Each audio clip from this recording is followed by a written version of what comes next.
All right, let's be real. U.S.-Russia relations, not exactly like the sexiest topic out there. But believe me, you really got to get this dynamic if you want to grasp what's happening in the world, like right now. And even more, where things are going. So we're going deep today, past the headlines and all that. We've got these reports from the heavy hitters, think tanks like Carnegie Endowment, CSIS, American Security Project, all looking at where U.S.-Russia relations might be in 2030. Think of it. Like your cheat sheet to global power in the next decade. I like that. A cheat sheet. Yeah, because we're not just talking about two countries, right? This is about forces that could shape, well, everything. Global politics, economics, even the tech you'll be using. Exactly. So, first, let's address the elephant in the room. Things between the U.S. and Russia are, how do we put this delicately, frosty. All our sources, they agree on this. Relations are at their lowest point since, The Cold War, yeah, no kidding. The Carnegie Endowment, for example, they don't sugarcoat it. They point to things like Ukraine, obviously, and all those accusations about election meddling as, major drivers of this mistrust. So not exactly best buds then, but yeah. This whole chilly climate thing, it's playing out against this backdrop of massive global shifts, like huge ones. The Carnegie report, it paints this picture, right? Fascinating, but kind of unnerving, too. They call it a bipolar plus world in 2030. So picture this. U.S. and China, they're the dominant players. But it's not the kind of superpower thing we're used to. They're competing for influence alongside these. Mega powerful non-state actors, think Google, Amazon, and all this is happening while everyone's grappling with pandemics, climate change. It's like a multipolar world on steroids. Okay, whoa. So let me get this straight. We're in this bipolar plus world. What does that even mean? For someone like, I don't know, our listeners, right? They're trying to do business in Africa, let's say, facing pressure from both the U.S. and China. Then on top of that, got to navigate the interest side like Google. That's a lot. Yeah, it is. And that's exactly why. Understanding the U.S.-Russia thing becomes so crucial. Because even with all these global players, one tiny spark between those two could have massive ripple effect. It's true. And it's not even just about direct conflict, is it? It's about how their relationship impacts, well, everything. Arms control, cybersecurity, space exploration. These are areas where, like, finding common ground, or at least managing their rivalry, it's crucial for everyone. Couldn't agree more. Couldn't agree more. But before we get all optimistic, Yep. start imagining everyone holding hands. We got to be realistic Yeah. about the obstacles to any kind of reset. And the reports, they're pretty clear-eyed about that. Right. Okay. So let's talk obstacles then. What's stopping the U.S. and Russia from, hitting that reset button? Well, basically, they've got totally different values, worldviews even. Like the U.S., they believe in this rules-based international order. Think of it as, I don't know, guidelines for how countries should interact, respecting borders, not messing with each other's elections, that kind of thing. And the U.S. thinks Russia's not playing by those rules. Exactly. They see Russia as, actively undermining this order, the disruptor, Okay, I see.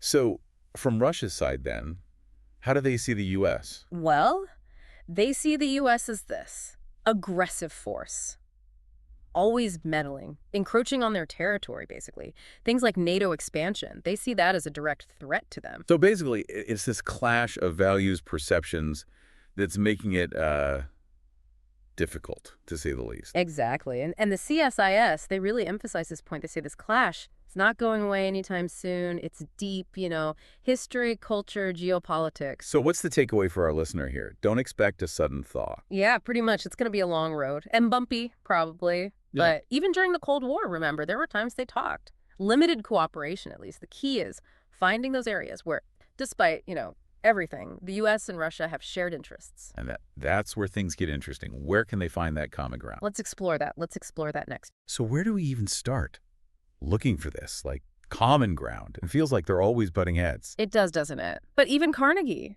and they're pretty pessimistic overall, even they say there are these potential areas where cooperation could happen even with all the rivalry. They call it managing the relationship, which I think is pretty accurate. Managing the relationship. Okay, I like it. But what does that actually look like, practically?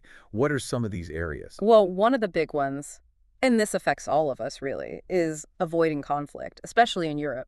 The report specifically mentions the Baltic and Black Sea regions. Oh, right. Those are the spots where Yeah. NATO and Russian forces are right next to each other. It Yeah. feels like one wrong move and And with all this tension, boom. yeah, exactly. The risk of like Mm-hmm. a miscalculation Mm-hmm.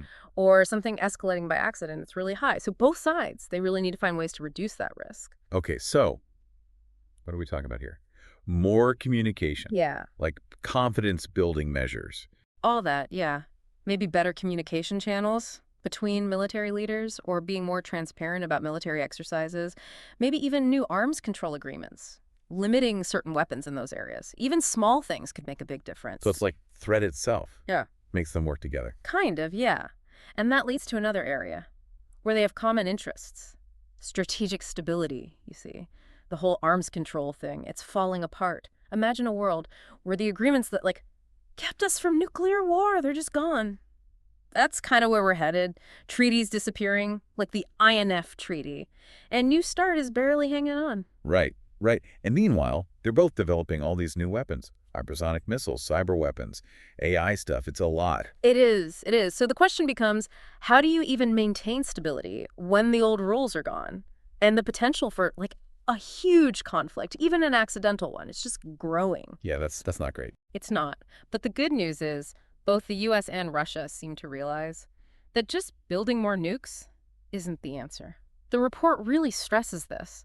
They need a serious dialogue, not just about extending old treaties, but about these fundamental challenges. So like new norms, new red lines, maybe even finding ways to regulate, cyber warfare, space weapons, all that. Exactly. It's a tall order. But the alternative is just too risky. And this isn't just a US-Russia thing either. This is where non-proliferation comes in. Right, right. Keeping dukes out of the wrong hands. Exactly. Think North Korea, Iran, Yeah. even like terrorist groups getting their hands on nukes. These are global threats. So the US and Russia, even with all their rivalry, they have to cooperate somehow. So even if they can't be friends, they can at least team up too, like prevent total nuclear disaster. Hopefully, yeah. And the report does suggest there's potential for that. But it won't be easy. They talk about overcoming a wall of mutual mistrust, which, I mean, that's pretty accurate. Yeah, I can't imagine them just like sharing all their secrets anytime soon. But it does sound like, on some issues, they're kind of stuck with each other. Exactly. Which brings us to, I think, the most interesting question. Okay, hit me. What happens when Putin's gone?